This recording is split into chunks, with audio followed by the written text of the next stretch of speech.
Previously. Fort Santiago, the home of incredible Filipino history and some American history as well. The Rizal Museum, where you can learn all about the national hero. Highly recommend. Yes. And the Orr House, the Anthony Bourdain stop with our wonderful friends. This sunset, can't beat it. Best sunset I ever saw. Ever? Manila Bay. Yeah. Wow. Ever. Yeah. Day 5. We caught a grab from the Grand Riviera Suites and took it to the Manila-American Cemetery in BGC. This was a really fascinating experience because there is very little talk back home of the fact that this place exists.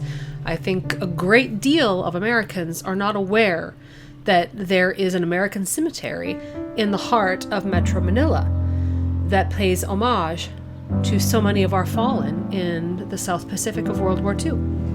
And I've never been to Arlington. The only military cemetery I've really been to is in Milwaukee, next to the VA hospital, which is nowhere near this size. Right, and I've never been there either, and it just seemed like a no-brainer. We come from the United States, go see the United States Cemetery. As an American, there's an American that tries to be conscientious. I worried and wondered about the fact that this was technically American soil. I hope that that's okay. Not that I have any control over that, but it seemed strange to be on American soil in the heart of Manila. If there is an issue with that, it's not one that we got to see. Nobody treated us differently as a result. Nobody spoke any words of hostility. All we heard were words of respect. And I think we owe so much of that to the Battle of Manila and MacArthur's army that came in and helped liberate the Philippines from the Japanese rule. This was this beautiful oasis of green and silence in the middle of a very busy city.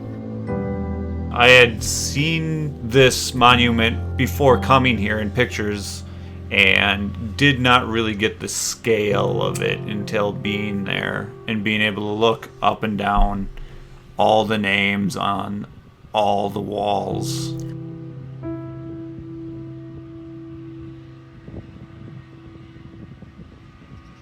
There's just so many. It just starts to get overwhelming after a while. It was a very important thing to see. We should also say that there are Filipino honored dead in this cemetery laid alongside our fallen. So it's not just American, it's also Filipino.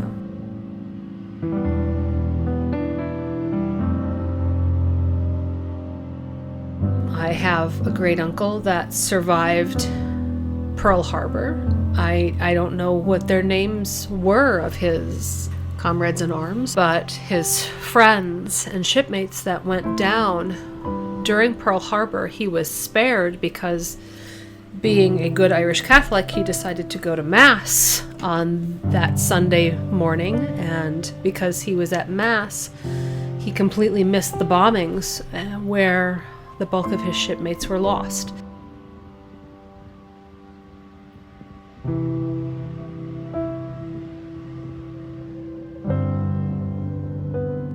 On each corner of the sides of this monument are these large mosaics portraying battles that happened in the Pacific Theater. From a distance, you don't get the scale of the pieces that were put together to make them. But they are very minute, and it took a lot of detailed work to assemble all of that. It's beautiful pieces of art.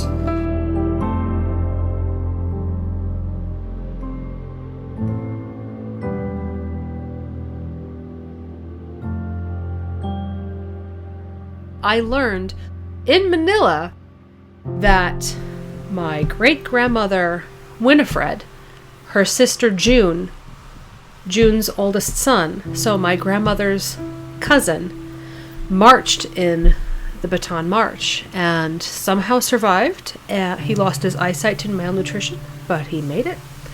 So it made it all that more personal for me.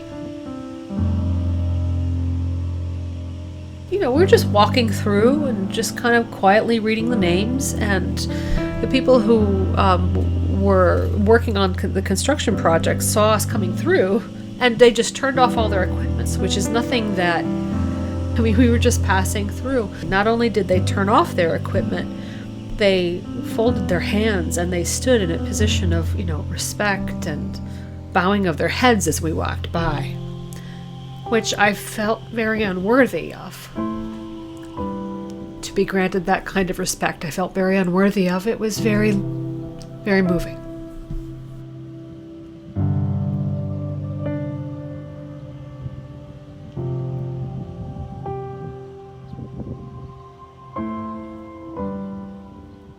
And the prayer chapel, which was a lovely place to visit.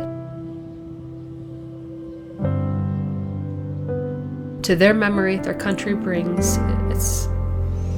I can't even finish it. And again, that's made in the same way as those battle murals are. They're all just tiny pieces. And the Great Seal of the state of Wisconsin. Hey, it's small. I never thought I would stand in the heart of Metro Manila and be like, hey, what's up, Wisconsin? That was the second time it happened on our trip.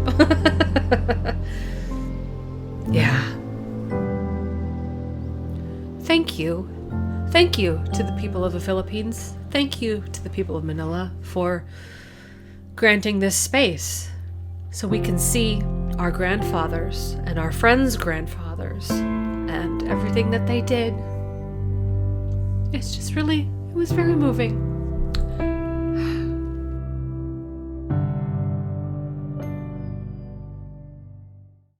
We headed back across Roxas Boulevard after the cemetery.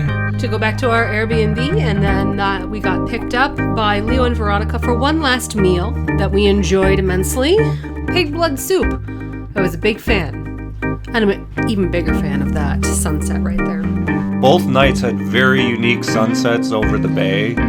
Very accessible from our big windows that we had. This one's from the bedroom and the other one's from the living room. One more time-lapse video. It was a much hazier sunset. Yeah. But right there is where you can see that it met with the mountain. And then in the end, it just ships doing their thing. And then we had to prepare to fly out way too early the next morning. We want to thank all of our friends, Leo, Veronica, Ryan, and Rochelle. And thank you to the people of Manila. My goodness, I understand why Anthony Bourdain fell in love with you. Bless you all. Thank you. What a wonderful trip.